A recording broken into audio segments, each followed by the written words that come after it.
دنیا میں 3 جگہیں ایسی ہیں جہاں آپ زندگی کی اصل حقیقت جان سکتے ہیں۔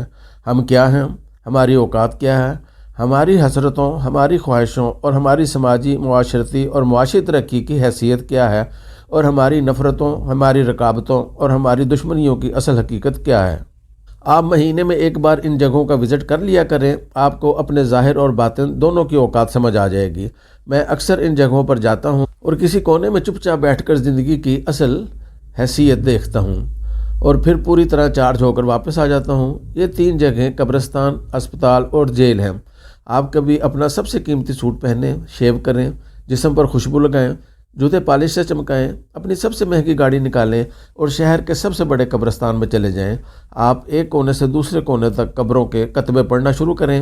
آپ تمام قبروں کا اسٹیٹس دیکھیں۔ آپ کو محسوس ہوگا کہ ان قبروں میں سوئے ہوئے زیادہ تر لوگ اسٹیٹس کے لحاظ سے آپ سے کہیں آگے تھے۔ یہ لوگ آپ سے زیادہ مہنگے سوٹ پہنتے تھے، دن میں 2 بار شیو کرتے تھے، ان کے پاس زیادہ مہنگی پرفیومز تھیں، یہ اطالوی جوتے خریدتے تھے اور ان کے پاس آپ سے زیادہ مہنگی اور لگژری گاڑیاں تھیں۔ لیکن آج یہ مٹی میں مل کر مٹی ہو چکے ہیں اور قبر کا کتبہ ان کی واحد شناخت رہ گیا ہے۔ آپ کو محسوس ہوگا یہ لوگ رتبے، اختیار اور تکبر میں بھی آپ سے بہت آگے تھے۔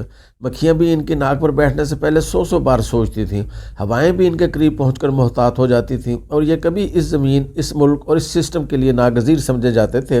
لیکن پھر کیا ہوا؟ ایک سانس ان کے پھیپھڑوں سے باہر نکلی اور واپس جانے کا راستہ بھول گئی، اور اس کے بعد یہ لوگ دوسروں کے کندھوں پر سفر کرتے ہوئے یہاں پہنچے اور زندگی انہیں فراموش کر کے واپس لوٹ گئی، اور اب ان کا مرتبہ، ان کے اختیارات، ان کا تکبر اور ان کی ناگزیریت 2 فٹ کے کتبے میں سمٹ کر رہ گئی ہے۔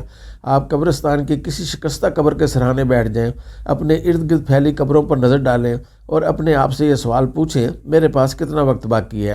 آپ کو اس سوال کے جواب میں تاریکی، سناٹا اور بے بسی کے سوا کچھ نہیں ملے گا۔ آپ اسی طرح کبھی کبھی اسپتالوں کا چکر بھی لگا لیا کریں۔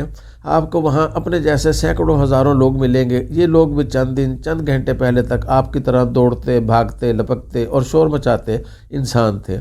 یہ بھی آپ کی طرح سوچتے تھے کہ یہ زمین پر ایڑی رگڑیں گے تو تیل کے چشمے پھوٹ پڑیں گے۔ ان کا بھی خیال تھا یہ پاؤں مار کر زمین دہلا دیں گے، اور ان کو بھی یہ گمان تھا کہ دنیا کا کوئی وائرس، کوئی جراثیم اور کوئی دھات انہیں نقصان نہیں پہنچا سکتی۔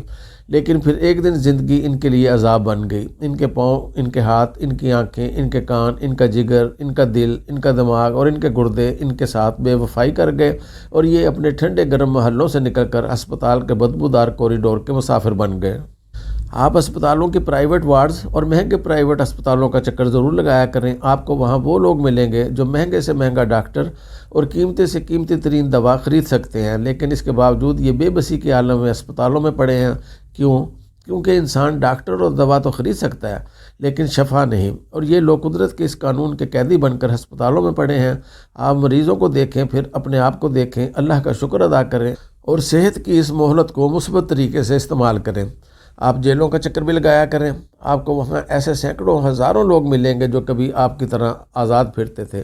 یہ رات کے 3 بجے کافی پینے نکل جاتے تھے۔ یہ سردیوں کی یک ٹھنڈی راتیں اپنے نرم اور گرم بستر پر گزارتے تھے، لیکن یہ کسی دن اپنے کسی حیوانی جذبے کے بہکاوے میں آ گئے، یہ کسی کمزور لمحے میں بہک گئے، اور تیش میں، عیش میں یا پھر خوف میں ان سے کوئی ایسی غلطی سرزد ہو گئی جس کی پاداش میں یہ لوگ سلاخوں کے پیچھے پہنچ گئے، اور یہ اب جیل کے معمول کے مطابق زندگی گزارنے پر مجبور ہیں۔ آپ سزائے موت کے قیدیوں سے بھی ضرور ملیں۔ آپ کو ان سے مل کر محسوس ہوگا، ہم لوگ رقابت کے جذبے کو ایک لمحے کا سکھ دینے کے لیے، ہم اپنی انا کو گنے کے رس کا ایک گلاس پلانے کے لیے، ہم 1 منٹ کے لیے اپنی ناک کو دوسروں کی ناک سے بلند رکھنے کے لیے، اور ہم دوسروں کی ضد کو کچلنے کے لیے بعض اوقات ایسی غلطی کر بیٹھتے ہیں کہ موت بھی ہم پر ترس کھانے سے انکار کر دیتی ہے، اور ہم جیل کی سلاخیں پکڑ کر اور اللہ سے معافی مانگ مانگ کر دن کو رات اور رات کو دن میں ڈھلتا ہوا دیکھتے ہیں، لیکن ہماری سزا پوری نہیں ہوتی۔ آپ جیل کے قیدیوں کو سلاخوں کے پیچھے کھڑے ہو کر اپنی بیویوں کو حسرتوں سے دیکھتے ہوئے دیکھیے۔ آپ ان کی کانپتی ہوئی ان انگلیوں کو دیکھیے جو اپنے بچوں کے لمس کو ترس گئی ہیں۔ آپ ان کے بے قرار پاؤں دیکھیے جنہیں آزادی کا احساس چکھے ہوئے کئی برس بیت گئے ہیں، اور آپ ان کی آنکھوں میں تیرتے ہوئے ان رت جگوں کی فصلیں بھی دیکھیے جو انہوں نے اپنی غلطی، اپنی کوتاہی اور اپنے جرم پر معافی مانگ مانگ کر اگائی ہیں، لیکن قدرت یہ فصل کاٹنے پر راضی نہیں ہو رہی۔ آپ ان لوگوں کو دیکھیے، اپنے اوپر نگاہ ڈالیے اور پھر یہ سوچئے آپ پر بھی دن میں ایسے سینکڑوں ہزاروں کمزور لمحے آتے ہیں، آپ بھی لالچ کے بہکاوے میں آتے ہیں، آپ بھی غرور اور تکبر کے ماؤنٹ ایوریسٹ پر چڑھ جاتے ہیں، آپ بھی رکابت کے نرغے میں آ کر دوسرے لوگوں کی زندگیوں کو کھیل بنا لیتے ہیں، آپ بھی غیرت کے صراع میں الجھ کر دوسروں کا خون پینے کا فیصلہ کرتے ہیں، اور آپ بھی دوسروں کے مال کو اپنا بنانے کے منصوبے بناتے ہیں، لیکن کوئی نادیدہ ہاتھ، کسی دوست کی کوئی نصیحت اور حالات کی کوئی مہربانی آپ کو روک لیتی ہے، آپ باز آ جاتے ہیں۔ اور یہ بھی ہوتا ہے کہ قدرت آپ پر خاص مہربانی کرتے ہوئے آپ کی خامیوں، آپ کی کوتاہیوں، آپ کی غلطیوں، آپ کے گناہوں اور آپ کے جرائم پر پردہ ڈال دیتی ہے۔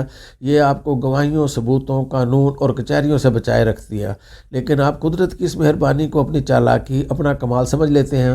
آپ یہ سمجھ بیٹھتے ہیں کہ آپ چارلس سوبراج ہیں، جسے اللہ تعالیٰ نے قانون کی آنکھوں میں خاک جھونکنے کے لیے دنیا میں بھیجا ہے، اور دنیا کا کوئی قانون، کوئی ضابطہ آپ کو کبھی پکڑ نہیں سکے گا۔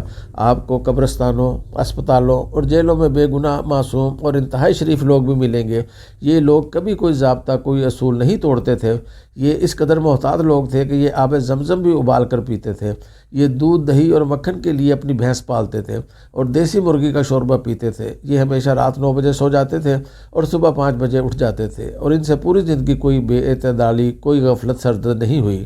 آپ ایسے لوگ بھی دیکھیں گے جو آرام سے اپنے گھر میں سوئے ہوئے تھے، جو اپنی گاڑی چلا رہے تھے یا فٹ پاتھ پر اپنی سمت میں جا رہے تھے، اور آپ کو ایسے لوگ بھی ملیں گے جنہوں نے پوری زندگی قانون کا احترام کیا۔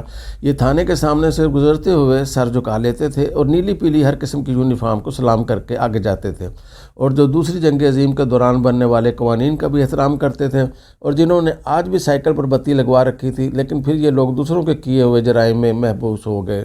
یہ بے گناہ ہونے کے باوجود قانون کے نہ کھلنے، نہ ٹوٹنے والے دانتوں میں پھنس گئے۔ آپ کو ایسے لوگ بھی ملیں گے جو کھیرا کاٹنے سے پہلے اسے ڈیٹول سے دھوتے تھے، لیکن یہ لوگ بھی ہسپتال کے مستقل مہمان بن گئے، اور ایسے لوگ بھی جو فٹ پاتھ پر دوسروں کی موت کا نوالا بن گئے، جو کسی آوارہ گولی کا نشانہ بن گئے، یا پھر ان کے سر پر کوئی طیارہ آ کر گر گیا۔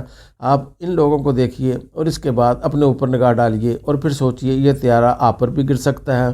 دوسری لین سے کوئی گاڑی اڑ کر آپ کے موٹر سائیکل آپ کی گاڑی پر بھی گر سکتی ہے، اور ڈاکٹر اچانک آپ کو بھی کینسر کا مریض ڈکلیئر کر سکتے ہیں، یا پھر آپ کے دل کے اندر بھی اچانک درد کی ایک لہر دوڑ سکتی ہے اور آپ کو کلمہ تک پڑھنے کی مہلت نہیں ملتی۔ یہ سب کچھ ہمارے ساتھ ہو سکتا ہے، یہ ہم بھی ہو سکتے ہیں۔ لہٰذا آئیے اللہ تعالیٰ کا شکر ادا کریں، اور اس مہلت، اللہ تعالیٰ کی اس مہربانی پر اس کا شکریہ ادا کریں، اور کبھی کبھی جیلوں، ہسپتالوں اور قبرستانوں میں بھی 1 گھنٹہ گزار لیا کریں، کیونکہ یہ 3 ایسی جگہ ہیں جہاں گئے بغیر ہمیں زندگی کی اصل حقیقت، اپنی اوقات اور اللہ تعالیٰ کی مہربانیوں کا اندازہ نہیں ہو سکتا۔